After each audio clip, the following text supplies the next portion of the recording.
The Bahamas Tonight, the Northern Edition, starts now.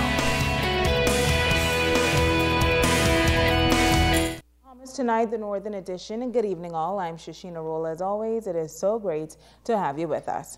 Topping news, thousands of Bahamians are employed in the public sector, and there are many concerns within the various government agencies. Tonight, the chairman talks about the extent of those challenges and how this recently appointed board will work to fix them.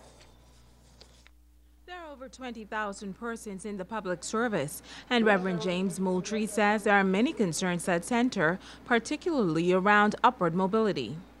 Things like appointments, things like promotions, reclassifications, things like in-service awards, matters such as these. Generally, they revolve around careers. How do they move from this point to the next? What are the requirements? And so we've listened to those, and I assure you that we will address them. The new committee was elected back in November and in an historic move traveled to Grand Bahama to hear the concerns facing employees of the various government agencies. Every one of us have had at least 30 years, 40 years, close to 50 years in the public service. So we understand, and we understand fully. I might say that I believe it is fair to say this is probably the most experienced commission in a very long time. I served on a previous commission, and we were not as experienced as we have here today. So this augurs well for the public service, and everyone in the service, whether in Grand Bahama or in Agua or Berry Islands, can expect fairness from us. He says public service can expect no special considerations other than what is prescribed by law. There are laws that govern our work. The Public Service Act, the Pensions Act.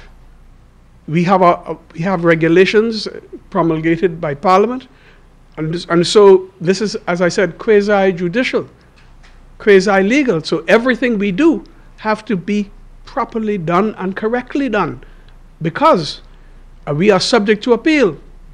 There is a Public Service Board of Appeal. Moultrie says the new committee is excited about transforming the public sector into a stronger, more efficient workforce. Well, First Caribbean Bank has reportedly confirmed a move to cut more than 60 jobs in the Bahamas. Most of them are expected from the Bahamas Operations Center and are allegedly being outsourced to Jamaica. The union representing those workers is still in talks. 3 months' notice will reportedly be given, so most of those layoffs would not take effect immediately. President of the Bahamas Financial Services Union, Teresa Mortimer, blames the Bahamas not signing on to the Caribbean single market and economy's free movement of labor component. She points out that other employees in the region can follow their jobs to other countries if they choose to. More on that story will come in the national report. Jonathan Pierre, 21 of Cresswell Drive, pleading guilty to forgery before Magistrate Charlton Smith today. Pierre facing 3 counts of forgery and 3 counts of possession of a forged document.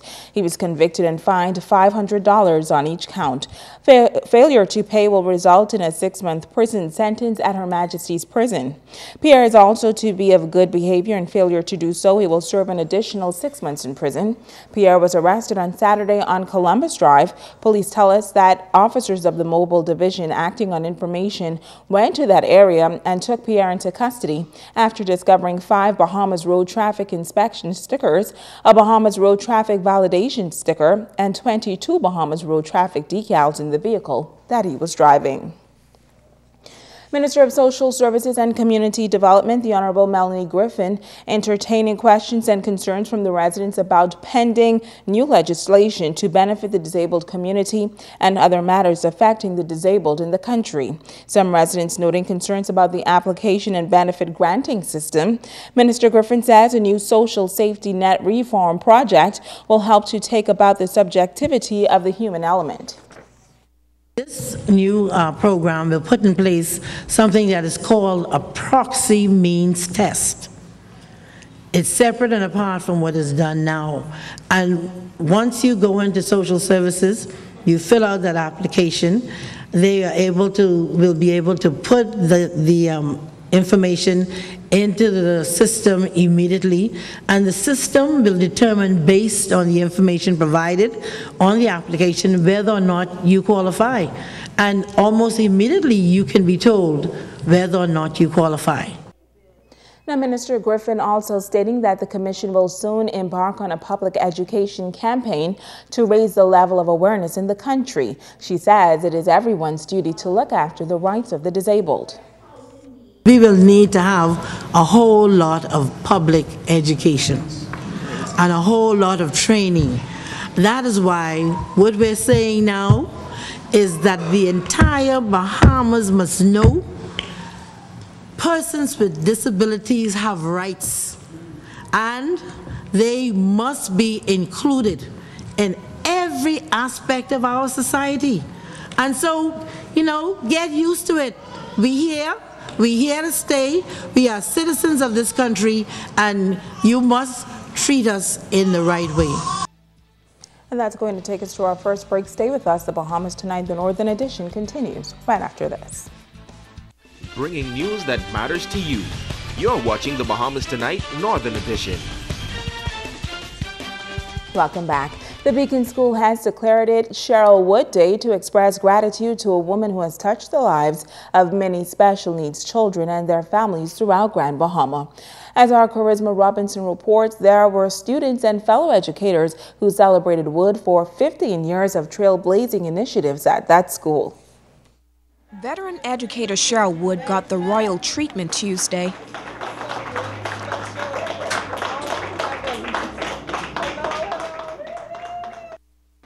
A crown well-deserving. Her colleagues say it takes a unique individual to serve others as she's done. I believe that when you teach or you educate at a school where there are challenged children, then I definitely believe that you are a special person. And so I'm really, really pleased to be here today. I especially admire her for the work she has done for special children, a job that not too many teachers seek after. Difficult to find teachers for special children, but not for Cheryl Wood. She saw their needs. She did everything that she could to help them. And so this celebration today is in her honor and our way at the Ministry of Education, Science and Technology to say thank you, Cheryl Wood, on behalf of all those children who couldn't speak for themselves. During her leadership, Wood implemented programs designed to cultivate independence and self-worth among students. She also contributed to many committees, including the National Commission of Special Education, which advanced the rights of citizens with special needs. I am just so overwhelmed by everything that is happening here today. I think any educator who has put in any kind of time with any school, they should have such a tribute paid to them as this one being paid to me today. I mean, I see my family here, and friends are here, and students whom I have taught over the years, and it is just so awesome to be honored for something that you love doing, because I love the time that I spend with special children, and I will continue to make it my life's work. But to be appreciated and to be able to smell the roses while you're alive and to hear all of these wonderful tributes, I really cannot describe to you how very special it is. Wood says what kept her going for all those years was to see her students expand their world beyond what others conceived for them. Charisma Robinson, ZNS Network News. You deserve it, Ms. Wood. Well, the Colors of Cancer Prayer Forum held over the weekend focused on spreading love and encouragement to those that are battling or have had cancer. As family and friends joined together for praise and worship, speakers came forward to share their life testimonies. Jerome Miller shared his experience battling the illness and says his life only turned around for the better when he became obedient to God's word. God said, come off of the meat. Go on fruits and vegetables. Only fish. I started it for 30 days and I stopped. July of this year, I was in the hospital. He said, you see what stubbornness this brings? It works like witchcraft. If they say your heart, your kidney, this, that, you should be dead. Your pressure is 250 something over 100. God, I promise you, you have mercy on me. And if you spare my life, I'm going under. And I went under. And from July to now, I was 180-something pounds. I'm now down less than 140 pounds. I don't eat meat. And I feel stronger than ever. Educator Mary Russell shared her testimony regarding her grandson. She says she's proven that with God, all things are possible. The doctors diagnosed him with leukemia. I'm saying the doctors said because that's not what God said. So that's why I'm saying the doctors said. And I traveled to the U.S. with my daughter for some treatment. And the doctors, they did a spinal tap on the quan, hit the sciatic nerve and paralyzed him. I want you to follow me in the spirit because we serve a miracle working God. We asked the doctors, is there any chance that the quan will walk again? The doctor said, we cannot say. And at the base of his spine, there was this huge blood clot. One day I anointed my hands and I put it at the base of my spine. I say, in the name of Jesus Christ of Nazareth, God, I'm asking you to evaporate that blood clot. And the blood clot is gone. In the name of Jesus. We serve a miracle working God. Wow, powerful testimonies. In other news, Grand Bahama's leading marching band is getting ready for another big performance. Members of the Legends Band are back on the international circuit, and this upcoming event is viewed as a prime opportunity to promote the music of the band around the world. Natalie Martinborough has this story. The Legends Marching Band will be headlining the Black History Month Parade in Atlanta on Saturday. Band leader Leslie McDonald says they'll be showing off their unique style of music and they aim to please. Bahamian, only Bahamian music. Only Bahamian music we play. We represent the Bahamas 100% Bahamian. They love the Bahamian music. They love it. When we went to West Virginia, they said that was the first time you had people dancing on the street when we played last year because of our culture music, and they love our culture music. We had some of the people who wanted to catch our rhythm, but they couldn't catch on to our rhythm because the rhythm really is from the soul. So we tried to teach them the rhythm, but they couldn't do it. That rake and scrape rhythm, that have to be coming from the soul.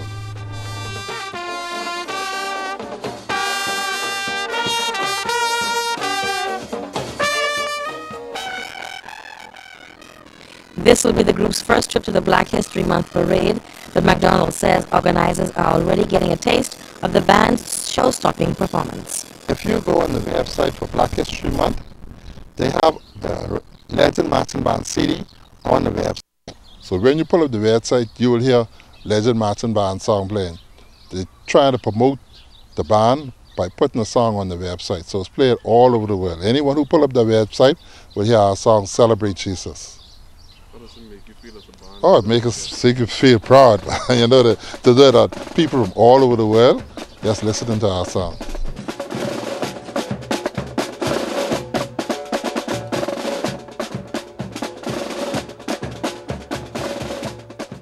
This is the 7th international performance for the group.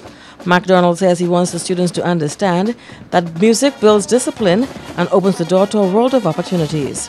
It's a good exposure for the youths in the band because there are a lot of youths who never went to the United States. I just had a student, one of my students I taught to play saxophone. She now got into FAMU. She's Gabby Robertson. She's now in FAMU. She's a saxophone player. So she got a scholarship for FAMU. So it's very important that the band take part because I meet up with a lot of different colleges and we have the opportunities there for the band members. The Legends Band will return home on Monday. Natalie Martinborough, ZNS Network News.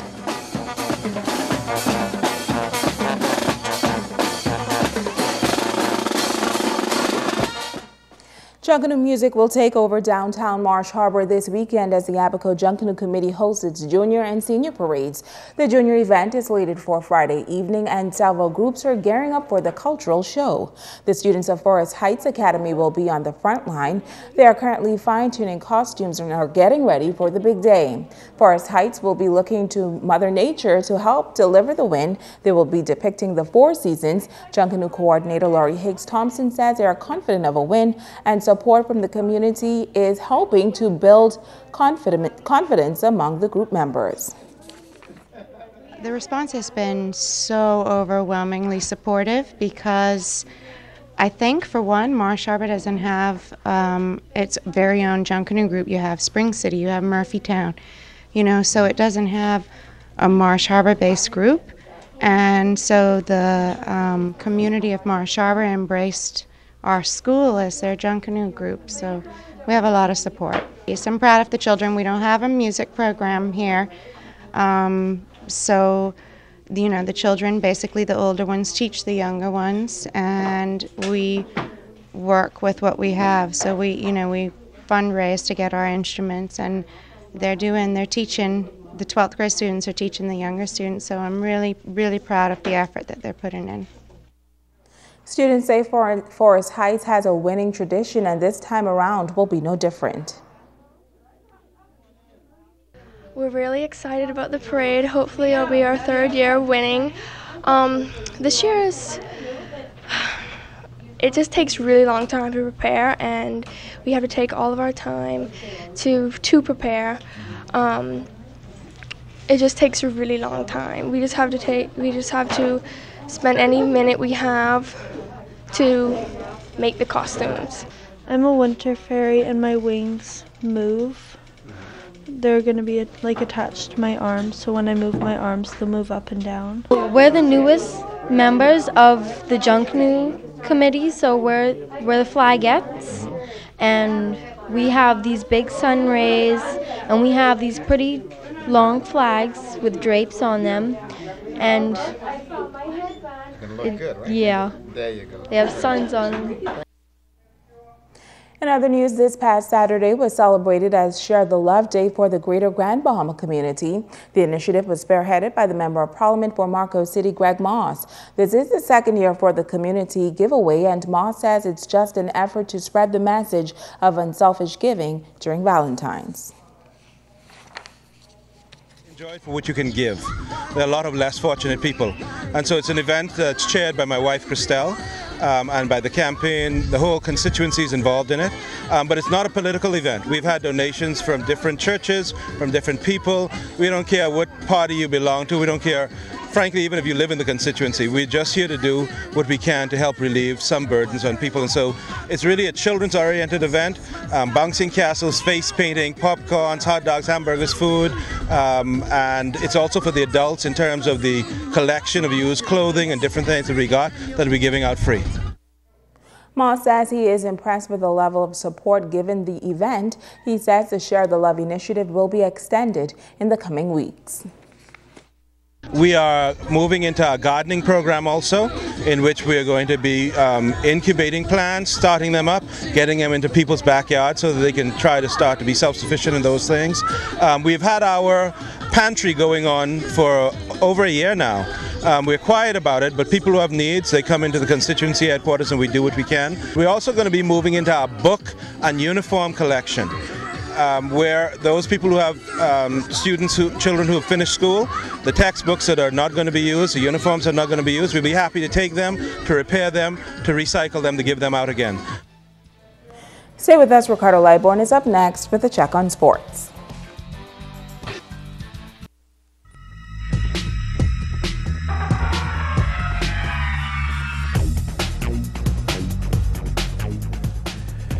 Everybody, it's time for sports. I'm Ricardo Lightborn. Let's get cooking. The 20th Anglican Schools Festival will feature St. John's Green Giants, the St. Anne's Blue A's, Bishop Michael Allen Warriors, and the St. Andrews Marlins out of Exuma. The Warriors of the MES say they're ready to defend. The track and field segment of the Anglican School Festival is on Thursday at the Thomas Robertson Stadium, and the Warriors' Jonathan Thompson and Shanette Bodie says the Warriors will rule. We feel that we can defend our title as champions, bring home as much gold medals as possible. I feel pretty confident about going to Nassau and competing. I'll get a chance to know my competition before I go to any big meet like Earth to Trials. Besides track and field, there's swimming, softball, and basketball. Tempest Bullard and Tiffany Sweeting said it best. We've been practicing hard, so hopefully our practice will pay off in the long haul. We plan to go out there and give it our best and represent for the Warriors here in Bishop Michael Elton School against those Waves and Giants. Our swimmers are awesome. They are ready. They've been working out really, really hard, and we have ages from 6 all the way up to 17 swimming for us, and everybody's excited, thrilled to be going to compete, ready to take trouble to Nassau. Principal Nita Doherty says the festival is an Anglican tradition and BMES will defend its title to the end. It's a part of the Anglican school life now, and the kids really look forward to it. The teachers, you know, we're just going to have to work around the clock to make sure that everything's fine. But certainly we're going to take a little time to have some fun. But it is about our kids. And I know that the Warriors, we're going to Nassau to let the Giants know we're here. Tell the Waves we can be surfing on them, and tell the Marlins, you know, hey, we're here. And the Warriors got to the Providence earlier today. Well, the Freeport Bible Primary School and Preschool, they had their day at the GB Sports Complex yesterday. Sabrina Brown was there for the little people running. The pint-sized athletes from Freeport Bible School took the Plex by storm on Monday as the Lions, Doves, Sparrows, and Eagles faced off in heated competition during the annual Inter-House Sports Day. According to house captains, their kids came ready to take it all. We are the only lions out here. Everybody else are birds, so we're here. And we're here to take it. We're the king of the jungle. As you can see, our Doves is rising to the challenge, and we're in full swing. We are doing it, and we're coming first place this year. We've been undefeated for the past 2 years, and so I feel, and based on what we're seeing now, my kids are going to take #1 once again. So I'm very proud and I'm very excited with what they're doing today. I am loving the participation of the kids, the parents, everybody. They're just doing their best, and that is what we're out here for, to ensure that everybody participates, to have fun, and to do their best. Phys Ed coach Kiana Bassett was excited about the annual sporting event. We're having the ball carry, the sack race, the teddy bear race, the 100, 200, and the 4x1. And this is no doubt training grounds for other, I guess, inter-island events? Yes, ma'am. We're training them for island sports, so when they go out there, they'll know what to do and how to do it. Sabrina Brown, ZNS Total Sports. And that's going to do it for sports, everybody. To all the schools in New Providence, you guys have fun with your festival for the next couple of days. That's it, folks.